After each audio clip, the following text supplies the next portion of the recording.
behind my door. It started on a Wednesday. Not that Wednesday was special, except that I noticed it was the first time someone knocked on my apartment door at exactly 3:17 a.m. One slow knock, too quick. Then silence. At first I thought maybe it was a mistake. A drunk neighbor, a delivery guy confused by our maze-like hallway layout, or just some late-night prank. I live on the 12th floor of a downtown apartment building, nothing fancy, but far enough up that you'd think random door knockers weren't a problem. But when I peeked out the peephole, no one was there. The hallway was dead silent, bathed in that pale blue emergency light that always gave it a dreamlike quality. I shrugged, muttered something about weirdos, and went back to bed. But I couldn't sleep. My heart kept replaying the knock like a looped audio file in my head. One slow, too fast. Thursday morning I checked with my neighbor Rick. He's in his 60s, former Navy light sleeper. He said he didn't hear a thing. That night I stayed up. At 3:17 a.m. sharp, the knock came again, same rhythm. This time I had the courage to fling the door open instantly. Nothing. Not a soul. But there was something new, a faint metallic smell like old pennies or blood. I stepped into the hall barefoot. It was ice cold despite the heating. I scanned every corner, nothing. No running feet, no creaking elevator. I even looked up for some reason, half expecting someone hanging from the ceiling tiles. I blame horror movies for that reflex. I asked building security for footage. They told me helpfully that the cameras on my floor haven't worked for months. Of course, that night, I jammed a chair under the doorknob, like a cartoon burglar deterrent. I laughed at myself as I did it until the knock returned. This time, it was accompanied by a whisper. It was so faint I wasn't sure I heard it right. I pressed my ear to the wood and heard it again. "Are you awake?" I didn't answer. I didn't breathe. I just stood there for what felt like hours. No more knocks, no retreating footsteps. Friday afternoon, I left work early and stopped by the library of all places. Call it a hunch, but I needed to know if there was anything weird about this building. Turns out it was built in 1968, on top of what used to be a sanatorium, one of those cheerful mid-century institutions for the emotionally disturbed. You know, the kind where treatments involved leather straps and chloroform. That night, I left a voice recorder by the door. I told myself it was for peace of mind. Around 2:00 a.m., I dozed off on the couch. When I played the recording in the morning, I almost dropped the device. At exactly 3:17 a.m., one knock, too quick, a whisper. "Please, let me in. It's cold." I stopped sleeping after that. Red Bulls and stress sweats carried me through the weekend. I considered calling the cops, but what could I say? Hi, someone invisible is knocking on my door. Monday came and I worked from home.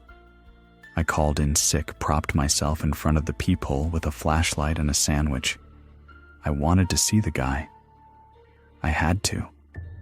The seconds ticked by. 3:16, 3:17, knock, knock, knock. I opened the door instantly and saw him. A man stood there about 5'10", barefoot, wearing what looked like a 1940s-style hospital gown. His eyes were sunken hollow, not angry, just tired. His skin was grayish thin, like paper soaked in water. He didn't speak. He just raised a hand, not threateningly, just to wave, and then he vanished. Like smoke in reverse, collapsing in on himself and dissolving into the floor. I slammed the door, sat down, realized I'd peed myself. I wish that was a joke. For the next few nights, nothing happened. No knock, no whisper. I thought maybe I'd imagined it all. Sleep deprivation is known to cause hallucinations. Soldiers during World War I reportedly saw phantom cities floating in the sky after long stints in the trenches. Maybe I was no better, but then came Friday again, 3:17 a.m. This time he didn't knock. He opened the door. I woke up to the door slowly creaking inward. I know I locked it. I triple-checked before bed, yet it was opening silently smoothly. I lay frozen on the couch, and from the shadows of the hallway, I saw his outline step inside. He stood still, then he whispered, "It's warm in here." "Thank you." He turned to face me and smiled. Forgotten in the elevator. The elevator was old.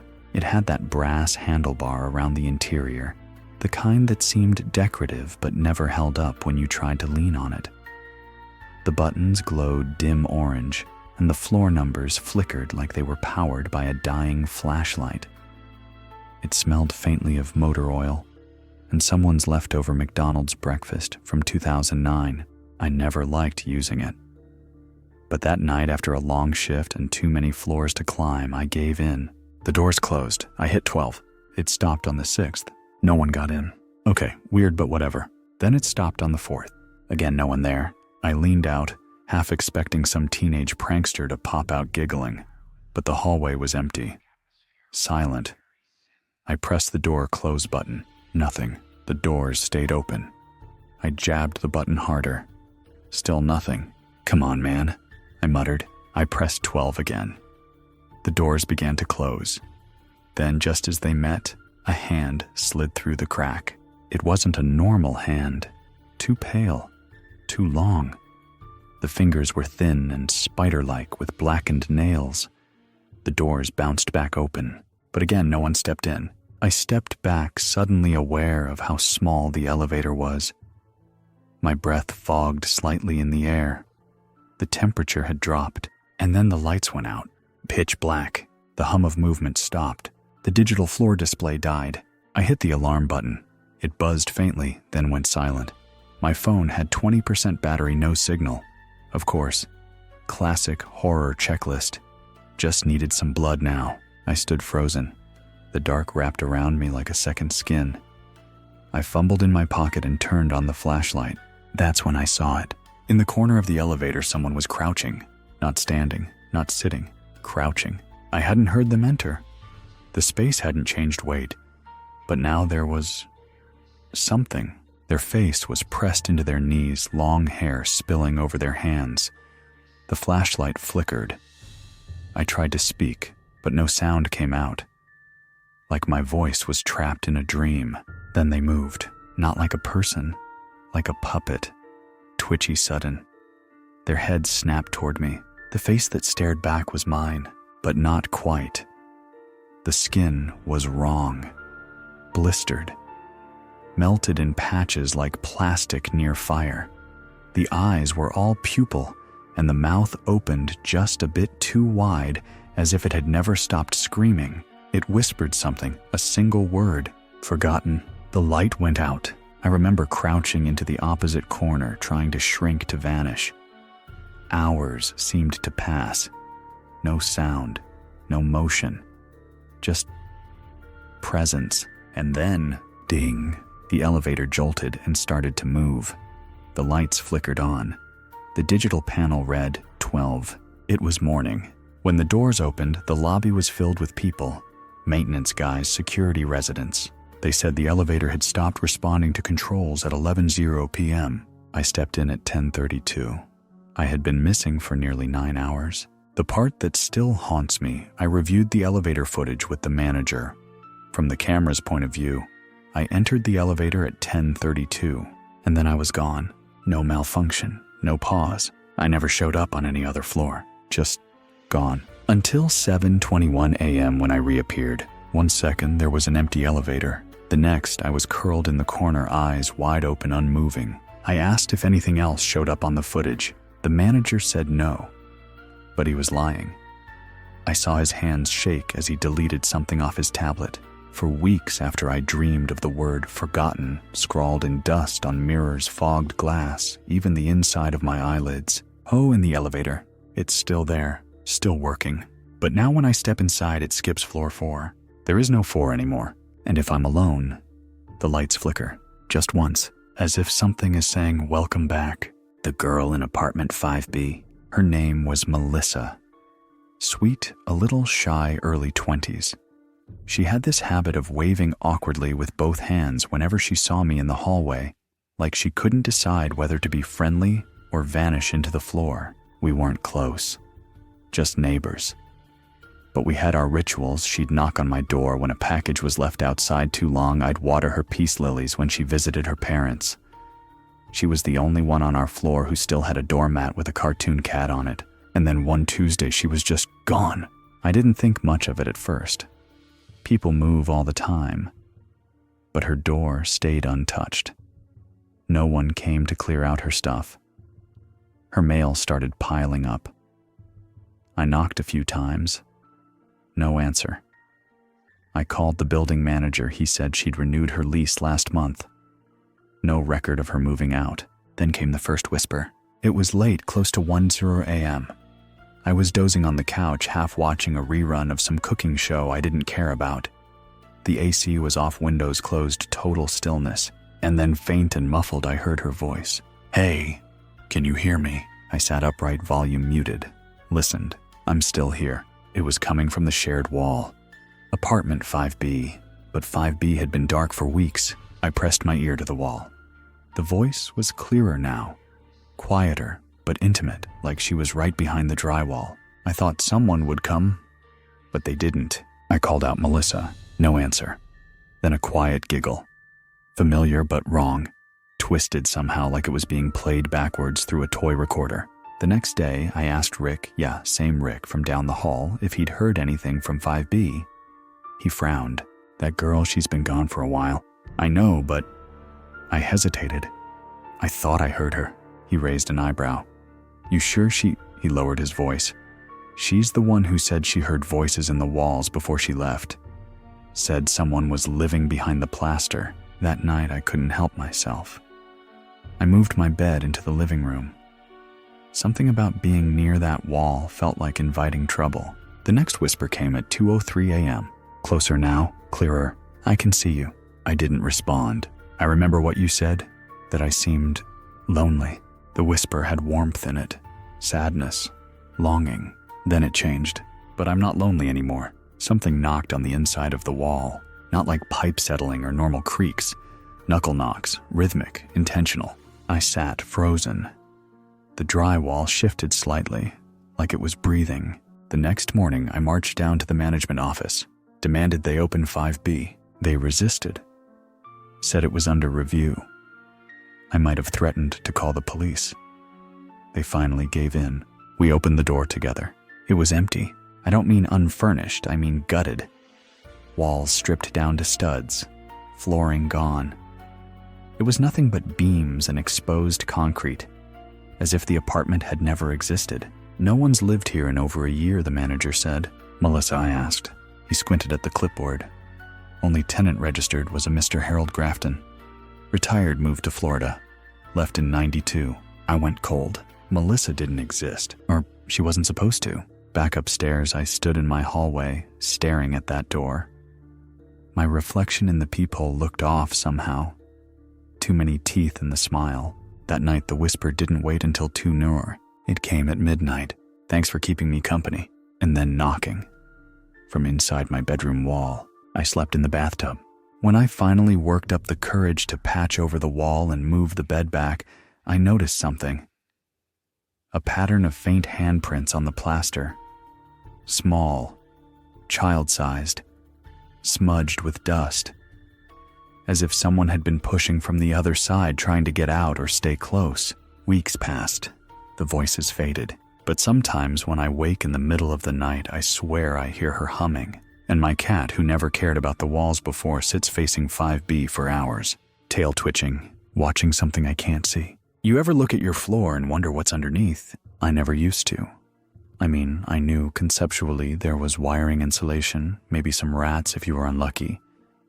But the idea that something or someone could be moving under there never crossed my mind until the night I heard scratching beneath my bed. Not on the wall, not in the vents, directly under my bed. I live in a second-floor apartment in a fairly old triplex, the kind with creaky pipes and hardwood that groans when you shift your weight too fast. I'd always thought the space between floors was minimal. No basement, no attic, just walls and flooring. But at 2:44 a.m., yes. I looked at the clock because I thought it might be an earthquake. I heard something knocking directly beneath the wood. 3 slow taps. I leaned over the side of the bed, half asleep, expecting to see maybe a dropped charger or the cat batting around a toy. But I don't own a cat. Still, I chalked it up to building noise and rolled over. Then the next night I heard a whisper. "Hey, you awake?" It wasn't from outside, not from the window. It was under me, a whisper coming through the floorboards, like someone lying in a crawl space with their mouth right against the underside of the wood. I jumped up, threw on the lights, looked under the bed. Nothing, but the floorboard right beneath the bedpost had a hairline crack, almost invisible but new. I swear it hadn't been there the week before. The next morning I went full paranoia mode, tapped on the wood, knocked on different parts of the floor, and when I got to the spot under my bed, it knocked back. 1 slow knock, then 2 fast. Same rhythm from the man at my door. My skin went cold. I called the landlord, told him something was wrong with the floor. He sighed like he'd heard it before. "You're not the first to call about noises. I think someone's under the unit." Pause. Then he said, "It's sealed. There's nothing down there." That was a lie. I begged him to check. Eventually, he sent a maintenance guy named Lou. We pulled up the board where I'd heard the knock. Just one. The rest of the floor stayed intact. Underneath was dust wiring and a small metal latch buried beneath insulation. "What the hell is that?" I asked. Lou looked like he'd seen a ghost. "An access hatch," he muttered. "Shouldn't be here." We pulled it open. A small crawl space stretched beneath the apartment, just tall enough for a person to hunch. The walls were lined with old wood framing and scratched up concrete. I saw something glinting in the far corner, what looked like a spoon. Lou climbed down with a flashlight. He was down there for maybe 30 seconds before he scrambled back up, pale and shaking. "There's bedding and wrappers. Someone's been down here recently." We sealed the hatch, nailed the board shut. I slept on the couch with a knife that night, but it wasn't over. At 3:17 a.m., the cursed hour, I woke to a dragging sound underneath, and a whisper muffled but clear. "You found my room. I didn't sleep for 2 days. I called the police. They came, investigated, found nothing, but they did leave with the spoon." The officer said, "There are scratch marks on the handle, like it was used to dig." That night I had a dream. In it, I saw the crawl space again, but this time I was inside it, crawling, hands scraped, breathing heavy. Behind me, I heard footsteps and a voice. I had a roommate once. They left the door open. I woke up gasping, covered in dust that smelled like rust and mold. My bedroom door was open. I never leave it open. Now I keep a thick rug under the bed. I don't step near that board, and I sleep with a white noise machine on max volume. But sometimes I still hear faint scratching beneath the floor, like someone pacing, waiting, and every time I walk barefoot across the wood, I swear I feel a breath, warm and slow, rising between the cracks. I still have the first one saved on my phone. It came in at 4:06 a.m. voicemail, no missed call. That's already weird, right? How do you get a voicemail without the phone ringing first? The number was blocked. Just said unknown. And when I played it, the voice made me drop my coffee. It was my grandmother. She passed 3 years ago, peacefully in her sleep. We buried her in the cemetery near the church she'd attended every Sunday since 1962. I gave the eulogy. I cried like a child. I'd made peace with her passing, and now she was calling me. She sounded exactly the same. Soft, warm, gently southern. "Hey honey," she said, "I hope you're doing okay. I've been thinking about you. Just wanted you to know I'm proud of you." The message cut off with the faint click of a landline. I sat there, mouth open, phone in my lap. I tried to call the number back. Nothing. Not even a busy signal. Later I checked with my mom. She thought it was a prank. "Maybe someone's using AI," she said. "Deep fake stuff. You know how it is these days." But this voice, it had the same odd cadence, the way Grandma used to drawl her hay into 2 syllables. AI couldn't get that detail right. I let it go, mostly, until the next voicemail came. 2 weeks later, same time, same blocked number, but this time it was darker. Still Grandma's voice, but she sounded afraid. "Something's wrong here," she whispered. "He's not supposed to be here. Don't trust the man in the white coat." The line crackled and cut out. I didn't sleep that night. I stayed up Googling things like voicemail from dead relatives, paranormal phone calls, and phantom numbers. Apparently it's not unheard of. In 1979, there was a case in Germany where an entire town started receiving calls from a man who died in a factory fire. Dozens of identical voicemails, all at night, all cut off mid-sentence. Coincidence, probably. Comforting, not really. The third message came on a Monday morning while I was brushing my teeth. I didn't even check the time. This one was shorter, just 3 words. "Don't open it." Then silence. No goodbye, no rustle, just void. I didn't know what it meant. Until that afternoon, when I got a delivery, an unmarked box. No sender, no packing slip. Just my name written in sharp, looping cursive that looked familiar, but I couldn't place it. And against my better judgment, I opened it. Inside was a dusty, tarnished locket, an exact copy of the one my grandmother wore every day. Same tiny hinge, same floral design. But her original one was buried with her. I'd made sure of it.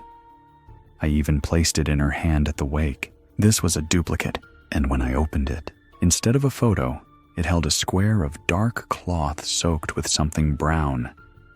It smelled like old pennies and burnt wood. I threw it back in the box and nearly hurled it out the window. That night, the 4th message came. "Why didn't you listen?" Her voice was angry now, cracked, like she'd been crying or yelling, and then faintly a man's voice in the background. "Don't interfere again." The voicemail ended with a scream. I blocked the number, changed phones, burned the box in my fireplace. I thought it was over, until last week when I got a voicemail from a new number. Local area code. I held my breath and hit play. This time it wasn't my grandma. It was me, my own voice. "I know what's coming," I said. "But you have to stop them before it's too late." There was a pause, and then, "Oh, and whatever you do, don't answer the door at 3:17. Click. That night, I sat in silence, staring at the door as the minutes ticked by. At exactly 3:17 a.m., there was a knock. One slow, 2 fast. I don't take a lot of ride shares. I'm a public transit guy. Cheap, predictable, full of weirdos, but at least they're above-board weirdos. No mystery Teslas pulling up with tinted windows and drivers who don't speak. But that night I'd missed the last bus and it was pouring. One of those biblical frogs might start falling kind of rains. So I ordered a ride. The car that pulled up was spotless. Too spotless. Like it had just come out of a showroom. No stickers, no air freshener. Not even that weird layer of dust ride shares always seem to have in the cup holders. The driver didn't say a word, just nodded and started driving. That was fine. I'm not a small talk guy after midnight. We were about 5 minutes in when I opened the app to double-check the route. And that's when I saw it. The rideshare app had glitched or maybe updated mid-ride and suddenly showed a new preview feature, a live interior feed of your current vehicle. Cool, I thought. Creepy, but cool. Then I looked closer. The live image showed the inside of the car. Me sitting in the back seat. But the angle was from behind me, as in from the back seat. I stared at it. I was alone back here. I double-checked, turned around. Empty seat, no bags, no shadows. Just my own breathing in a car that suddenly felt a lot smaller. But the image on the app still showed a figure behind me. Dark shape, no face, sitting perfectly still. I locked my phone, turned it off, told myself it was a glitch, a caching bug or whatever, but I couldn't stop glancing at the rearview mirror. The driver, silent as ever, was smiling. Barely.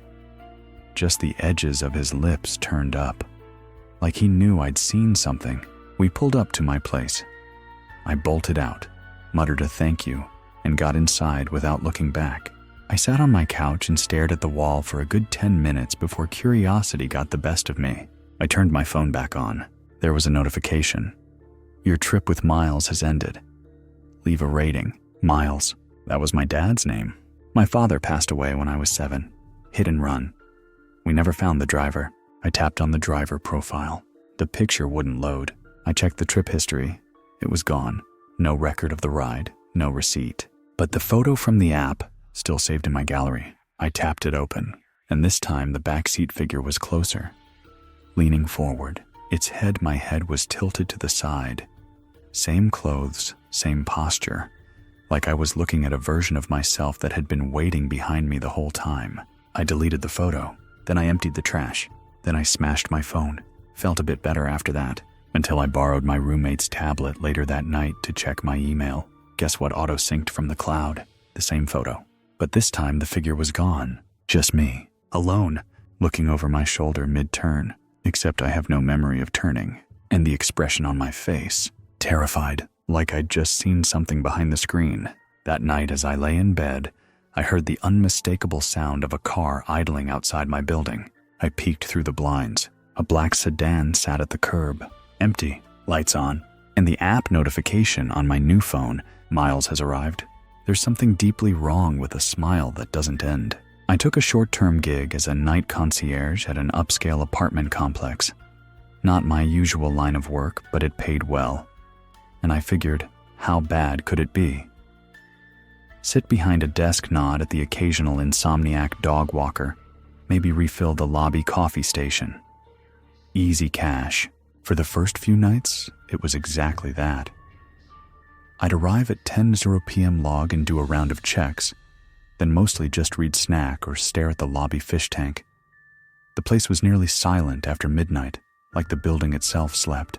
Then one night around 2:00 a.m. I saw him, tenant, year 109, name James Lott. I didn't know him personally, but I'd seen his photo in the tenant database. Middle-aged, salt and pepper hair, always wore black slacks and a dark gray sweater. Nothing remarkable, except now he was standing completely still in the lobby just past the mailboxes and smiling. Not like, hey, good to see you smiling. Not even just won the lottery smiling. No, this was fixed, wide, unblinking, almost manic. I gave him a nod. Evening, Mr. Lott. Everything okay? He didn't reply, just smiled. I stood. Do you need something? Still nothing. Just that same frozen expression, like someone who'd forgotten how to stop smiling, and now their face was stuck. Eventually, he turned perfectly smoothly like a mannequin on a lazy Susan and walked toward the elevator. I heard the soft ding. He got in, but the elevator never moved. 5 minutes passed, then 10. Finally, I checked the control panel. The elevator hadn't been called to any other floor. Just open. I went to the shaft and peeked through the small window. It was empty. Not just of James Lott, of everything. The elevator was gone. No box, no cables, just an open shaft into darkness. Maintenance told me the elevator had been out of service for years. They were waiting on parts. Then how did he get in, I asked. The guy gave me a look. Who? Tenant Milsonov. He blinked. That unit's been vacant since the fire. What fire? 10 years ago. Guy named James Lott left a candle burning. Whole floor nearly went up. That night I checked the tenant log. There he was, James Lott. Photo apartment file number. But when I clicked his name, access denied. I brought it up to my manager. He looked uncomfortable. Just let it go, he said. Sometimes systems keep ghosts longer than we do. The next night I saw Lott again. Same spot, same smile. But this time he raised a hand. A slow wave. Like he was acknowledging something that had finally arrived. I didn't wave back. He turned, walked away, and disappeared into the stairwell. That was the last time I saw him in person. But the front desk camera, it sees him every night. Around 3:17 a.m. he strolls in from the left side of the frame, walks past the desk, and just stands by the aquarium, staring, smiling, for exactly 7 minutes and 13 seconds. Then vanishes off camera. One time I zoomed in. The reflection in the fish tank didn't match him. It was smiling wider, with more teeth, with no eyes. The building has since updated its software, removed the glitchy archive files. But I kept one screenshot. His smile is still there, frozen, waiting. And sometimes when I scroll past that photo too fast, it feels like he's following me, with that look that says, I'm still here, and I remember you. Before smartphones, before TikTok, before we carried the internet around in our back pockets, we had walkie-talkies, cheap plastic ones, probably a Christmas gift. My friend Zach and I thought they were the coolest things ever. We used them all summer biking around the neighborhood, pretending we were spies, ghost hunters, or undercover pizza agents. Kid stuff. One night we came up with the game. At exactly midnight, we'd sit in our respective bedrooms and turn on the walkie-talkies. No chatting, no talking. Just listen. The idea was simple. We'd tune to Channel 5 and wait to see if anything came through. We figured if ghosts or aliens or government spies were out there, they'd use Channel 5. Kids have logic like that. The first few nights were uneventful. Static, the occasional weird trucker chatter. Once we picked up someone's baby monitor, which freaked Zach out more than it should have. Then came the fifth night. At exactly 12:03 a.m., a voice came through. Not mine, not Zach's. It was soft, crackling, barely above the static. "Do you want to play?" it said. I thought Zach was messing with me. Haha, very funny, I whispered into my walkie. But Zach came through immediately. "Dude, that wasn't me." The voice spoke again. "Find me before the siren." And then silence. No static, just dead air. We stayed up until 2 hours trying to recreate it, switching channels, turning the units off and on. Nothing. But the next night, we tried again. Same time, same channel. This time the voice said, "You're getting warmer." I'll be honest, part of me was hooked. We were just dumb kids with imaginations and cheap radios, but something about the voice felt real. It wasn't threatening, just present. On the 7th night it said, "You're right outside." That freaked us out. I ran to the window, looked across the street to Zach's house. His bedroom light was on. We both had the same idea. We bolted outside, met on the sidewalk, and checked our surroundings. Nothing. Just quiet suburbia, lawns, sprinklers, the faint hum of someone's TV in the distance. But then we heard it. A low wail, a siren. Not police, not fire. Just a rising old-world air raid sound echoing from nowhere. We couldn't tell the direction. It filled the night like fog, then stopped as suddenly as it began. Zach's walkie crackled. "You missed me." We didn't sleep much that night. We kept playing the game even though we swore we wouldn't. We were scared, yeah, but we were also addicted. That voice became part of our lives, like a haunted imaginary friend. Over the next few weeks, it got more personal. Zach has a scar on his elbow. "Your dog doesn't like the basement. Your mom hides candy on the top shelf. Things no one should know, but things the voice did." Eventually, we told a teacher. Dumb move. She confiscated the walkies, said we were disturbing other students, which was rich considering we hadn't told anyone but her. A week later, she was in a car accident. Minor. Whiplash, but still. When I visited her in the hospital, she looked at me weird. "The radio," she whispered. "He was there. I didn't ask for details. I didn't want them." Years passed. Zach moved away. I forgot about the walkie-talkies mostly. Until last month, I found one in a box while cleaning out my old bedroom. I laughed. The batteries had corroded, of course, but something made me pop in fresh ones just to see.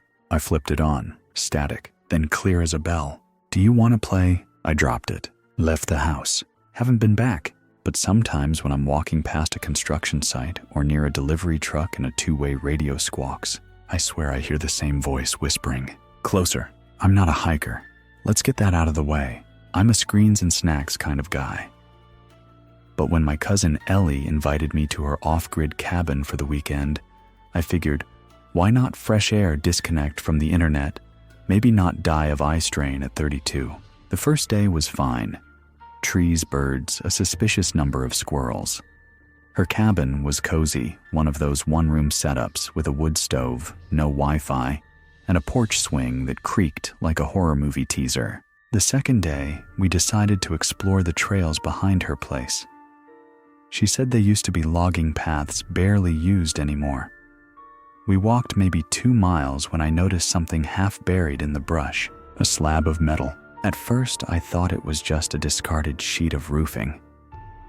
But then Ellie brushed away the leaves and we saw the truth. It was a door, heavy rusted, about 3 feet wide. embedded in the earth at an angle like it had been placed there deliberately.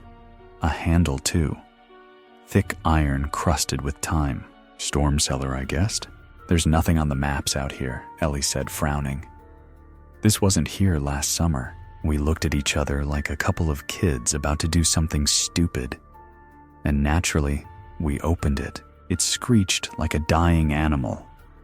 Inside was a ladder leading down into pure blackness. The air that rushed out was cold and damp like a forgotten freezer full of earth and mildew. I suggested we don't go in. Ellie had a flashlight and no sense of self-preservation, so we went in. The descent took maybe 30 steps. At the bottom, the floor was dirt and the walls were stone. It was a basement, sure, but not part of any house. Just a single windowless room about the size of a living room, and carved into the wall hundreds of tally marks. Some were fresh. We shined the light around. Old tin cans, rags, scratched up shoes, a bucket, and in the far corner, a mattress, used, dented, still warm. I backed toward the ladder.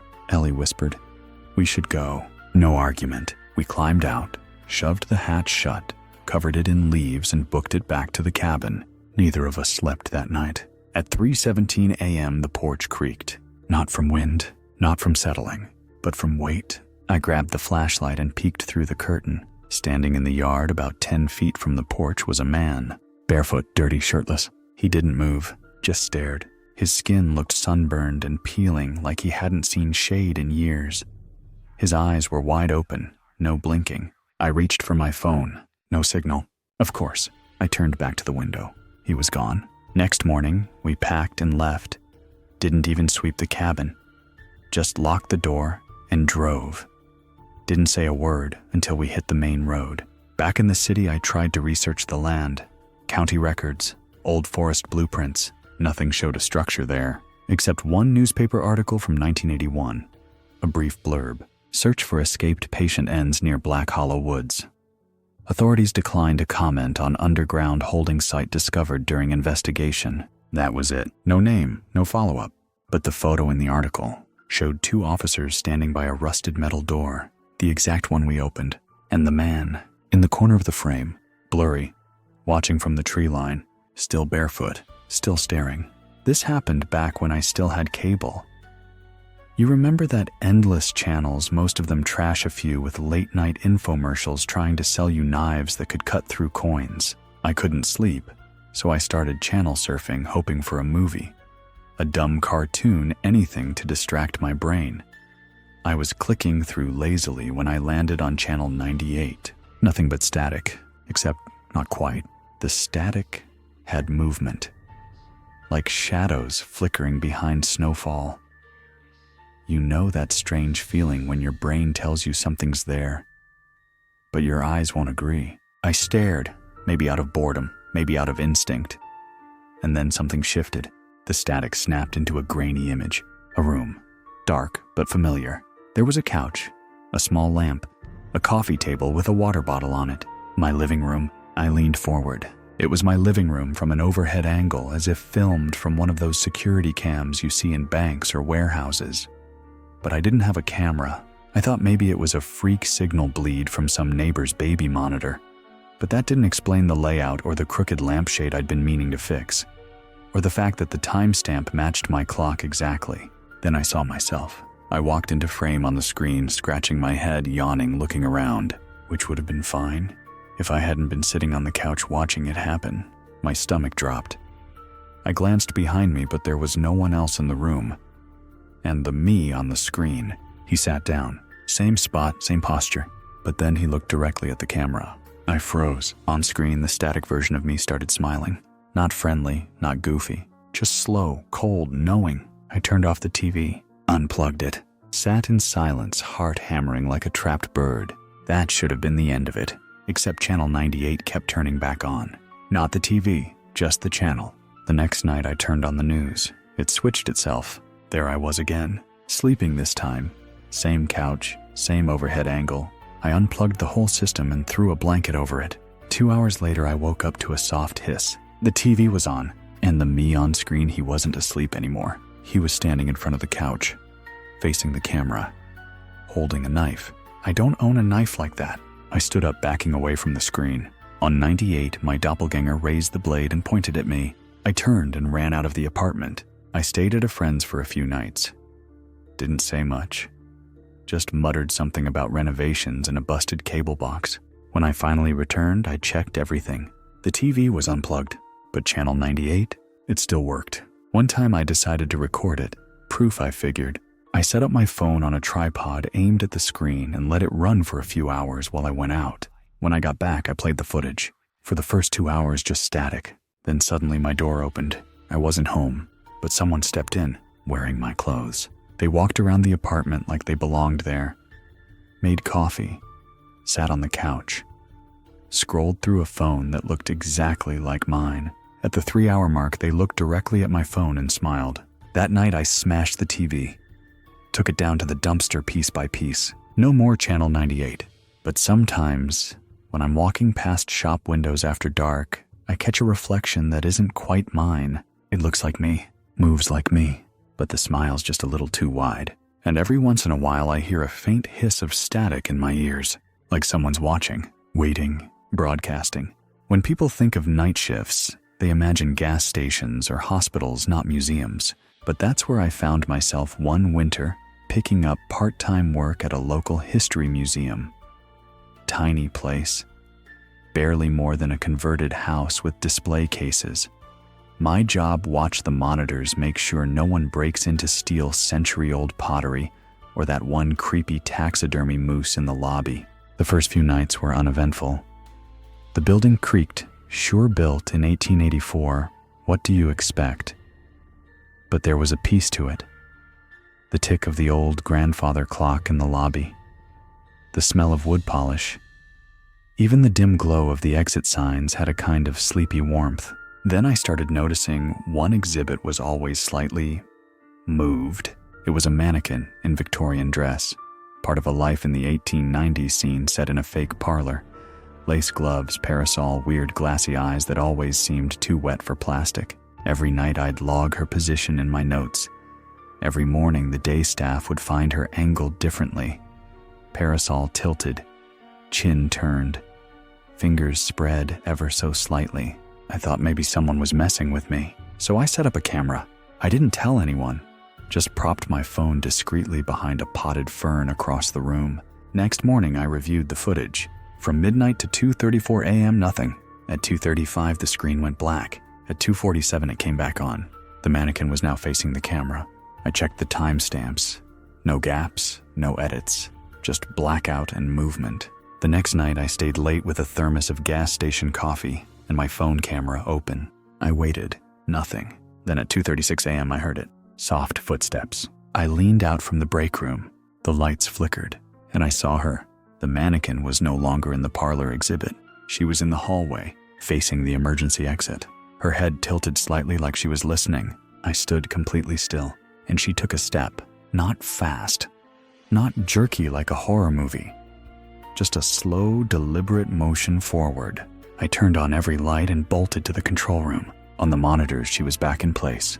Perfect posture, parasol at her side, like she'd never moved. I thought I was losing it. Then came the incident log. 3 other guards before me had quit abruptly. No reason given, just gone. One left behind a notebook. Inside were dozens of sketches, all of her, different angles, different rooms.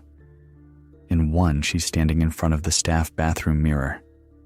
In another, she's sitting at the break room table drinking coffee. There's a note on the last page she wants to leave. The following night, I disconnected her from the base, took the parasol, unclipped the display ropes, even left the emergency exit open as some kind of peace offering. When I returned the next shift, she was gone. No footprints, no break-in. The camera system had blacked out again from 2:33 to 2:48 a.m. Museum staff thought I'd been robbed, but nothing else was taken. Nothing else even touched. They fired me, of course, claimed negligence, but before I left, I checked the visitor log. 2 days after she vanished, someone signed in under the name Annalise Ward. Victorian-style handwriting, flourished signature. We never had a guest book before. Now we do. And once a week, someone signs it. Same name, Same script. Sometimes when I pass the museum on a late-night walk, I see a woman at the corner of the block, in a long gray dress, holding a parasol. She never comes closer. She just waits by the exit and smiles. Everyone's got at least one photo from childhood that creeps them out. Mine was taken at my 5th birthday party.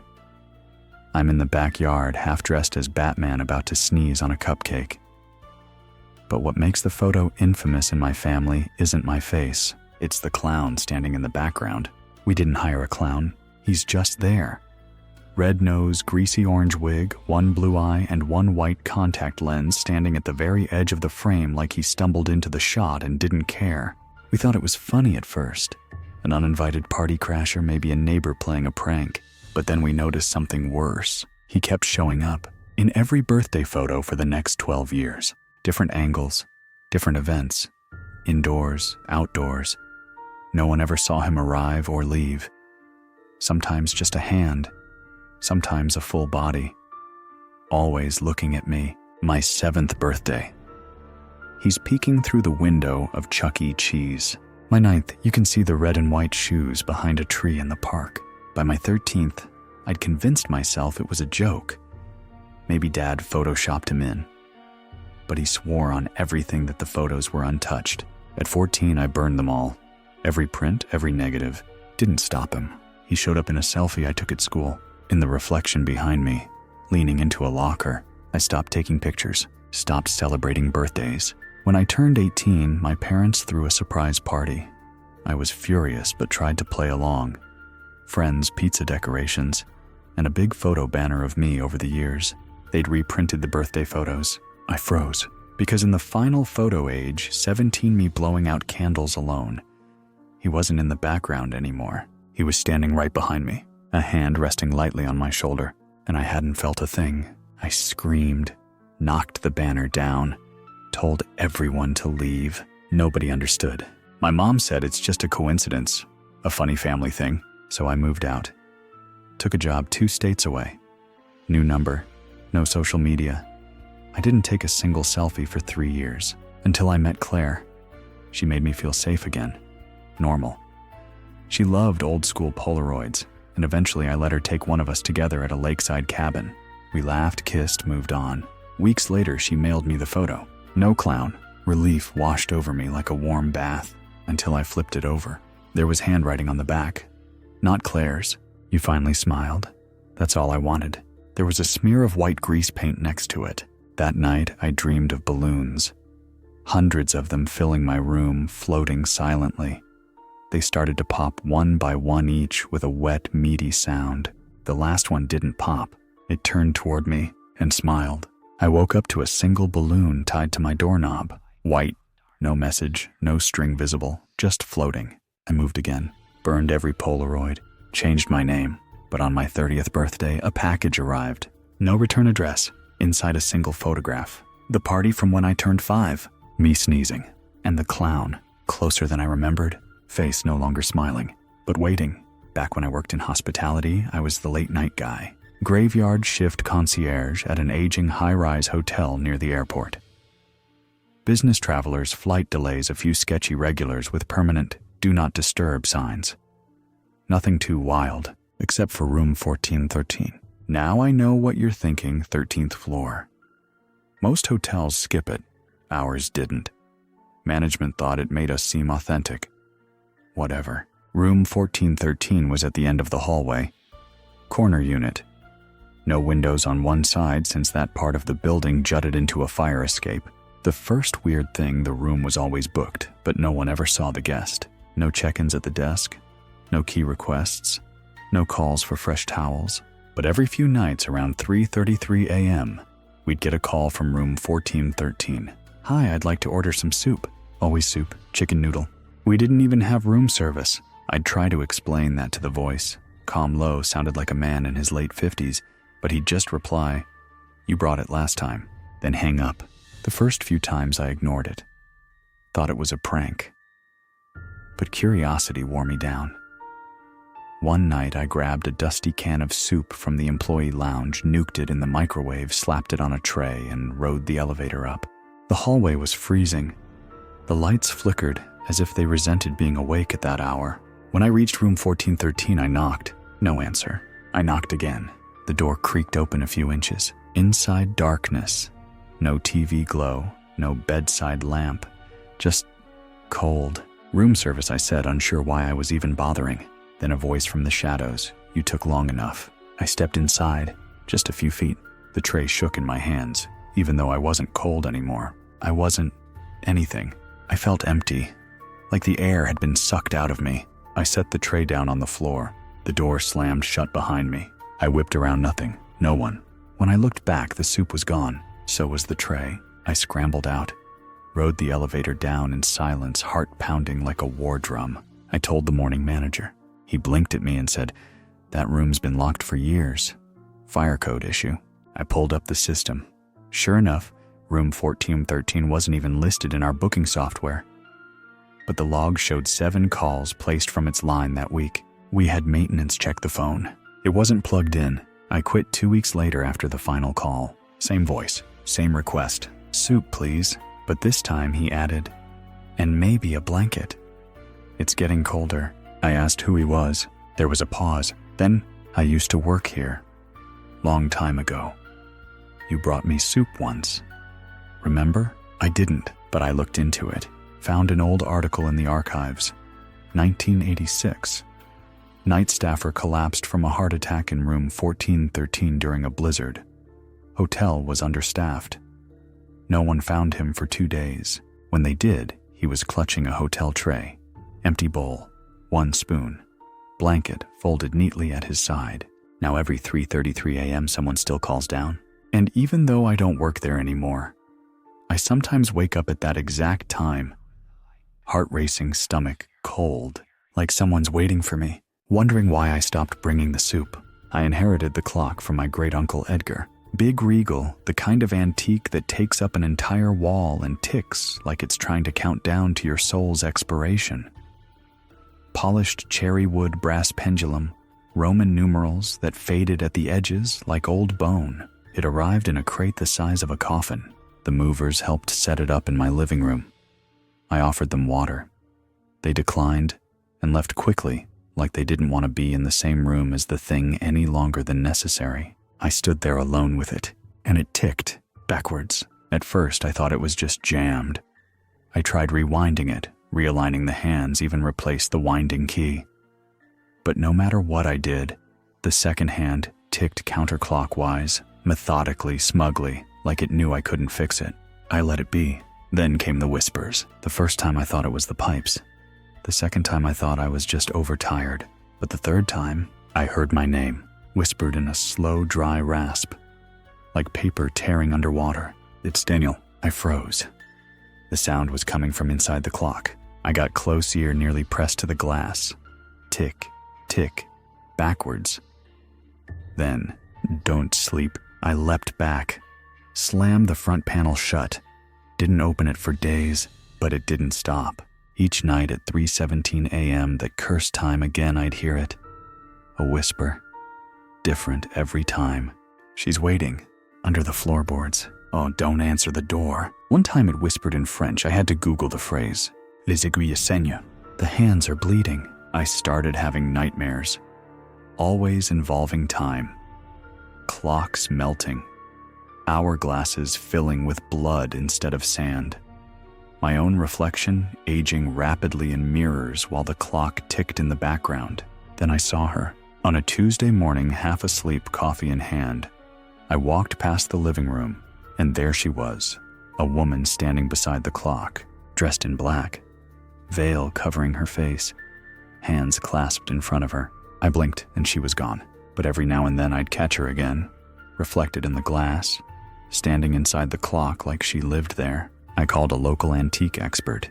He took one look and asked where I got it. My great-uncle left it to me. The man paled. "Edgar Barlow." I nodded. He shook his head slowly. "That clock shouldn't exist." "What do you mean?"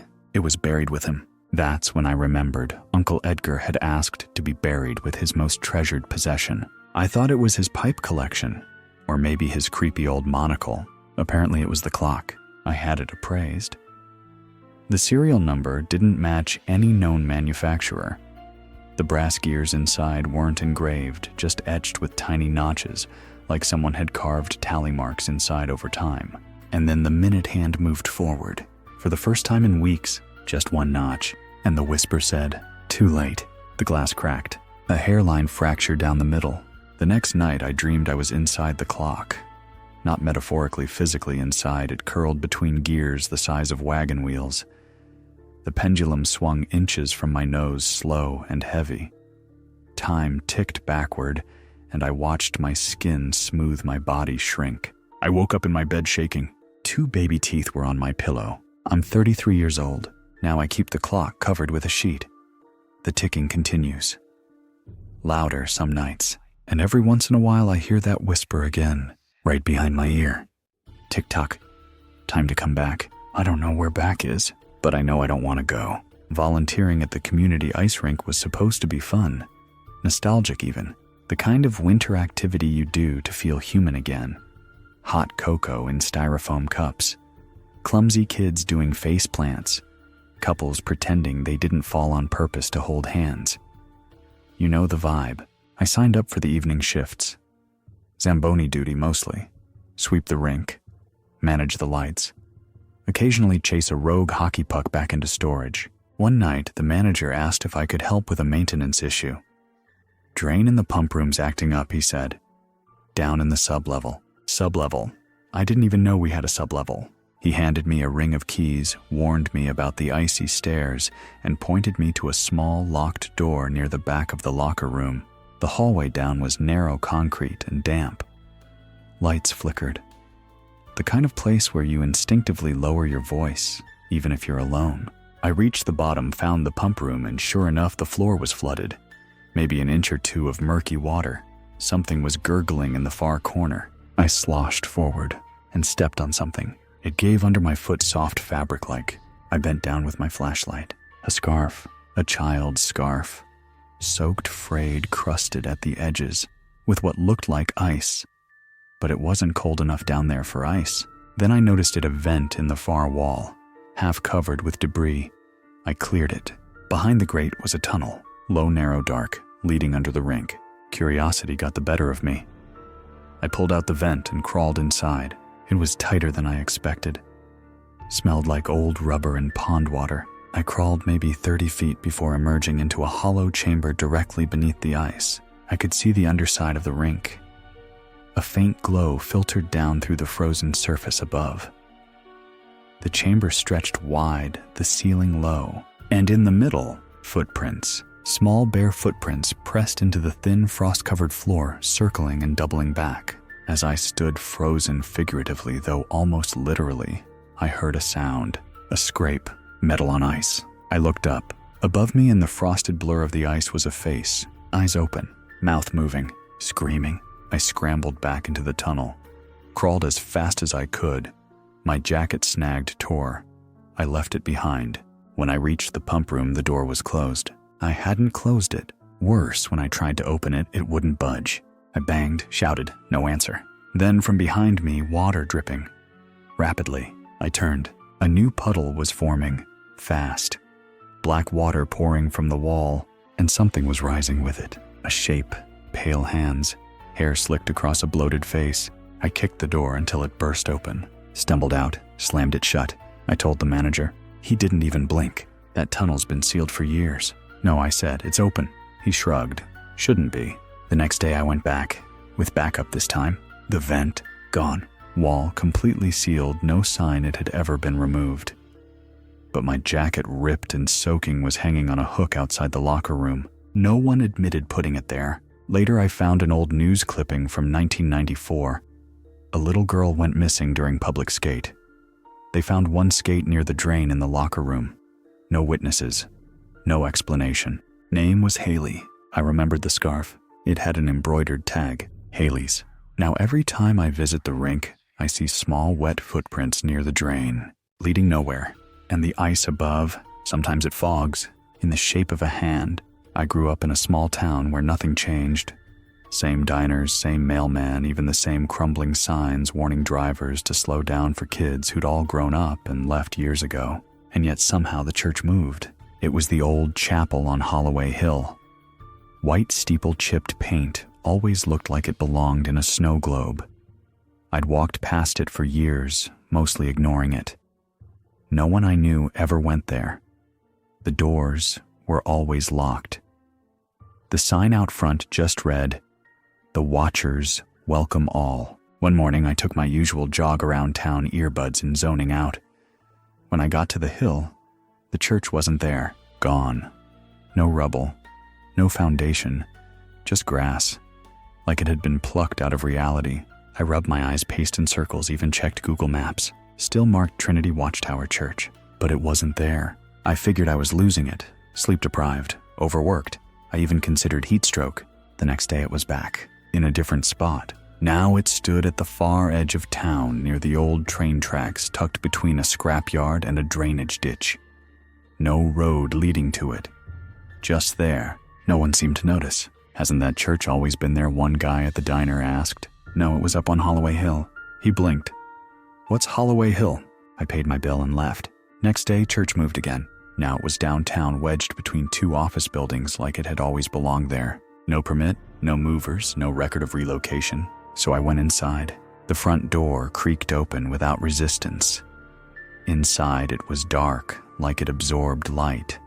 Stained glass windows showed unfamiliar saints with hollow eyes and symbols I didn't recognize. The pews were filled, but not with people. Mannequins, dozens of them, dressed in Sunday best, all facing forward, still, lifeless, until I moved. Then every single head turned toward me. I bolted. As I turned to run, I heard a hymn swell from the organ, even though no one sat at the keys. It was soft, sweet wrong, like a lullaby from a funeral. Outside, I nearly collapsed on the grass. But when I looked back, the church was gone again. I tried warning people. No one believed me. Some laughed. A few got angry. One man pulled me aside. "You saw it?" he asked. I nodded. He whispered, "You shouldn't have gone inside. It doesn't like to be known." Then he handed me a Polaroid. It showed the church 50 feet deep in a field of snow surrounded by nothing. He flipped it over, scrawled in pen 1971. Same building, same feeling. Later I checked town records. No mention of the Trinity Watchtower Church anywhere. No tax ID, no land deed.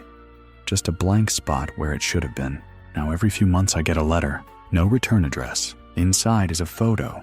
Different angles, different cities, but always the same church. And a note that just says it's closer now. Last night I went for a walk, and there on my own block between the bakery and the antique shop was the church. Same white steeple, same locked door. Only this time, it was unlocked. And the sign out front, it didn't say "The Watchers welcome all" anymore. It said, "Daniel, we're ready for you." It started at a flea market, one of those dusty weekend fairs where half the booths sell mismatched salt shakers and VHS tapes with faded labels. I wasn't looking for anything, just wandering. Then I saw the mirror, oval, ornate frame, carved wood with strange looping patterns like vines and thorns. The glass wasn't cracked, but it had a ripple to it like the surface of water right before a fish breaks through. The vendor was an old man with cloudy eyes and fingers stained the color of smoke. "How much?" I asked. He grinned without showing teeth. "It's not for everyone." "I'll take it." He shrugged. "You'll see." I brought it home and hung it in the hallway halfway between my bedroom and the kitchen.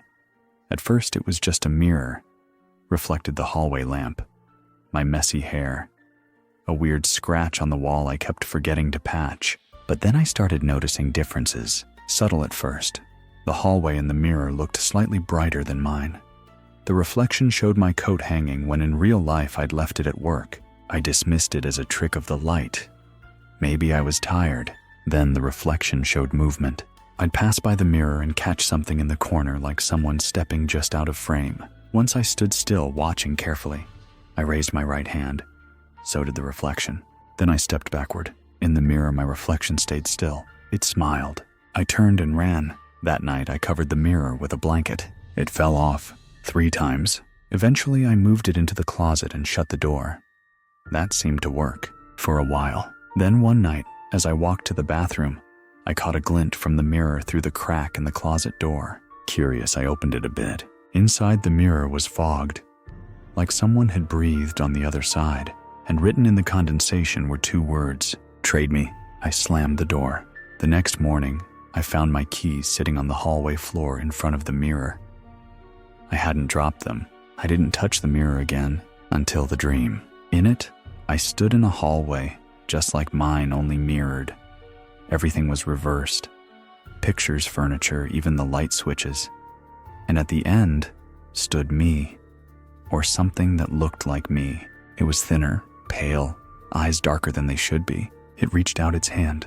I didn't take it. When I woke up, I found a splintered crack in the mirror's glass on the inside. I called a friend who collects antique oddities, paranormal adjacent stuff. When I showed him the mirror, he went pale. "This isn't a mirror," he said. "It's a window." "To what?" He shook his head. "Depends on who's looking, or who's looking back." That night, the mirror started humming, low at first. A vibration that ran through the floor. I shoved it in the basement, but it kept reflecting a hallway that isn't mine. Different wallpaper, flickering overhead light, and sometimes in the distance footsteps, getting closer. Now I keep it covered in layers of blankets strapped down, duct taped to the wall. But sometimes when the house is quiet, I hear knocking. Not on the front door, not at the windows, from inside the mirror, and the message has changed. No longer trade me. Now it says, "It's your turn." The neighbor who didn't exist. It started with a knock. Saturday afternoon. I was halfway through microwaving leftover pasta when someone tapped gently at the door. When I opened it, there stood a man with wild gray hair, wire-framed glasses, and a cardigan that looked like it had survived multiple generations. "Hi," he said politely. "I live next door. Just moved in. I was wondering if I could borrow a bit of sugar." The classic line. I nodded, smiling awkwardly. "Sure, give me a sec." I poured some sugar into a sandwich bag, handed it over, and he thanked me before disappearing into apartment 2B. Nice enough guy. A little too polite. I didn't think about it again until 2 weeks later when I saw the maintenance crew changing locks on 2B. "New tenant?" I asked. The superintendent looked up. "Vacant. Been that way since '97.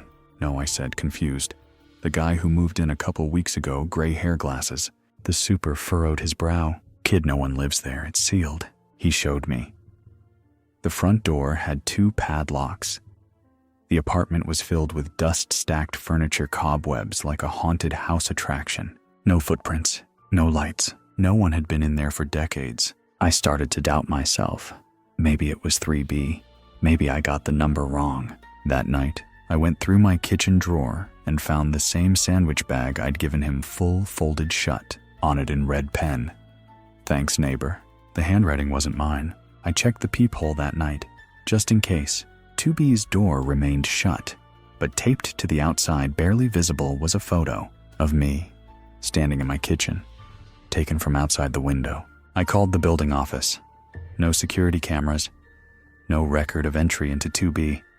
I even asked a few neighbors. Most just looked confused, but one older woman, Mrs. Ellis from 4D, gave me a knowing frown. "Did he ask for sugar?" I blinked. "Yes, he always does," she muttered, voice cracking. "I gave him flour once.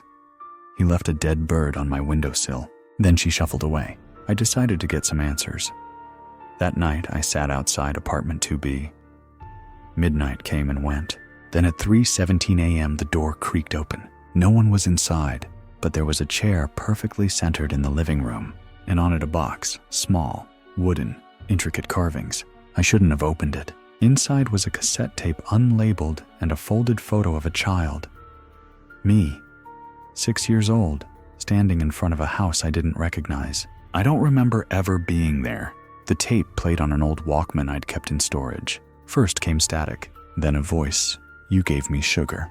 Now I'll give you a memory." Suddenly I remembered the man from childhood, a friendly neighbor who watched me when my parents worked late, taught me card tricks, whistled when he walked. But I also remembered he died in front of me, hit by a bus one rainy morning while crossing the street to our house. I cried for days. So how was he standing in my hallway 3 weeks ago? I returned to 2B. The door was locked again. No chair, no box. I knocked once. The peephole darkened as if someone was on the other side watching. Now I sometimes hear footsteps in the hall. They stop at my door. Wait.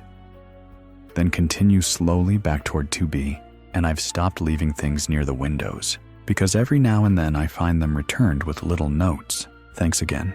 Nice mug. And once, you've grown up well, Daniel. I'm proud of you. The handwriting's always the same. Neat, slanted, exactly like mine used to be. When I was 6, back in art school, I dated a painter named Vincent.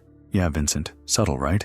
He was eccentric in the way most artists are, wore mismatched shoes, talked to his canvases, and always smelled faintly of paint, thinner, and cloves. But his work, it was unreal. Literally. He painted emotions, not scenes, not portraits, just raw, surreal feelings. You didn't see a meadow, you saw jealousy.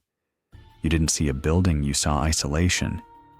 He made you feel things you weren't ready to feel. And then one night he gave me a gift. It was a medium-sized canvas, charcoal black background with these jagged streaks of red and bone white, like someone had screamed onto the canvas and the sound waves had splintered the paint. I call it How You'll Feel Someday, he said, smiling. I laughed nervously. Cool name. He didn't laugh back. I hung it in my bedroom. Didn't match the vibe, but it felt like the polite thing to do. For the first few nights, I barely noticed it. Until the third night, I woke up at 3:17 a.m. sweating, heart pounding. Not from a nightmare, from a sound, a faint, strained whimper. At first, I thought it was my neighbor's baby. But then I realized it was coming from the painting. I turned on the light. Nothing moved. But the painting looked different. The white streaks were longer. The red was bleeding outward like it had been freshly brushed on. I touched it. Dry. The next morning I asked Vincent about it. Does your art change? He shrugged. Not when you're watching. That should have been a red flag, right? But I stayed with him until the painting started to smile. I'm not joking. The next time I looked at it, the white streaks had curved just slightly into the suggestion of teeth. Jagged. Uneven. Like a grin being carved into the canvas millimeter by millimeter. I asked him to take it back. He refused. Said it's yours now. It knows you. The following week, I had nightmares every night. I saw the painting in my dreams hanging above me like a bat with fangs. And underneath it, I'd be screaming, but no sound came out. Just a soft, static hiss. Then one morning, I woke up and found red paint under my fingernails. I hadn't painted in years.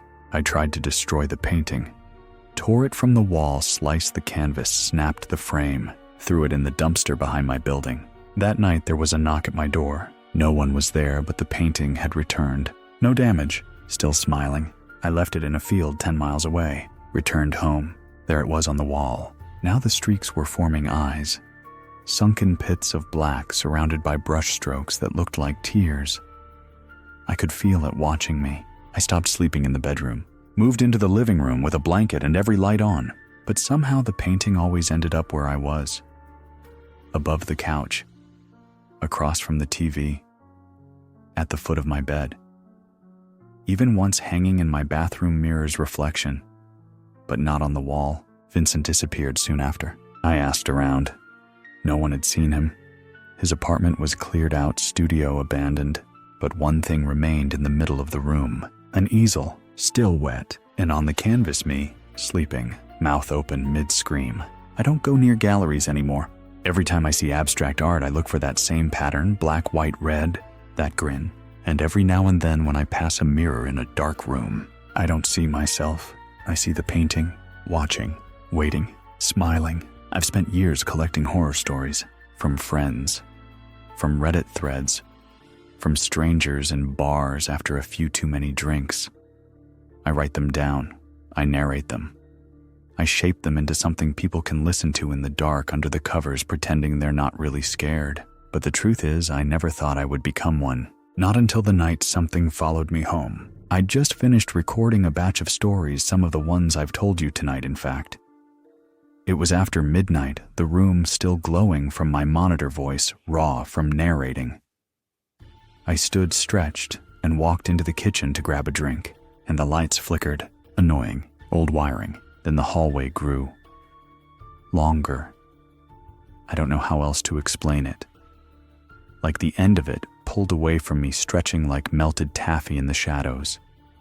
I blinked, shook my head, and suddenly everything was normal again, except something was standing at the end. At first, I thought it was a trick of the dark, but it was moving, not stepping, shifting, like a figure seen through warped glass, tall, featureless. Its head cocked slightly like it was curious. I said hello. It didn't respond. I backed into my office, slammed the door, locked it, sat in the glow of my screen, heart jackhammering, opened my audio folder to calm down, play back what I'd just recorded, and found a new file. I hadn't named it, hadn't saved it, just called section 0.mp3. I clicked play. It was my voice. Only I didn't remember saying these words. You've invited us in. You opened the door. You told the stories. Now it's time for yours. The file ended with whispering, a chorus, and the distinct sound of a knock. One slow, two fast. I yanked my headphones off. From down the hallway, I heard the knock in real life. I opened the folder again. Now it had 20 files, all the stories I'd ever told, except they'd changed. Titles read, The Man Behind Your Door, Your Elevator, The Girl in Your Walls, The Mirror in Your Hall. Even the latest one, when you became the story. It knew. It was writing me. That night, I tried to sleep, but dreams twisted around me like vines. I saw all the characters from my stories standing silently in a circle around my bed. The clown, the whispering clock, the barefoot man from the woods, the woman in the mirror, and at the center that shape, tall, watching, smiling. I woke up with bruises around my ankles, finger-shaped. Since then, things have gotten worse. Voices in recordings I never made. Mirrors reflecting rooms I've never been in. Texts from numbers that aren't real. We're almost done. Every time I try to stop writing, stop telling, stop sharing, it gets louder. The whispers, the knocking, the dreams. But if I keep going, keep telling stories, it quiets down. Like I'm feeding it. So I've made peace with it. This story, the one you're hearing now, it's the last one in the file, the final chapter. And now, the knocking has stopped because you're here, listening, exactly where it wants you. So tell me, when was the last time you checked behind you? Just in case. It's okay now. You've made it to the end.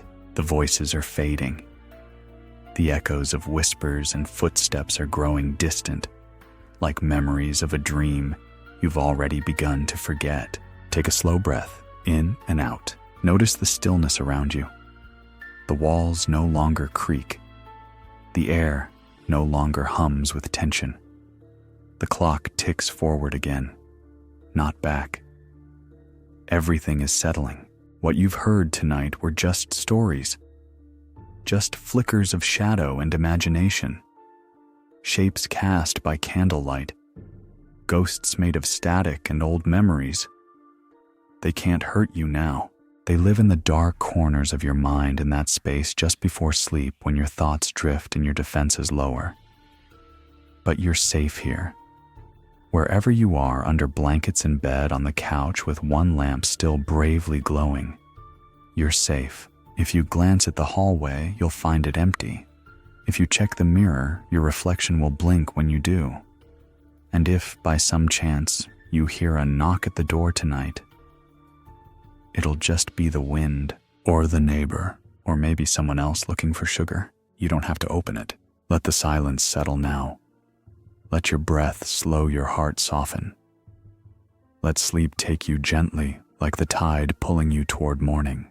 You're not the first to hear these tales, and you won't be the last. But for now, for tonight, you're safe. Sleep well. Sweet dreams.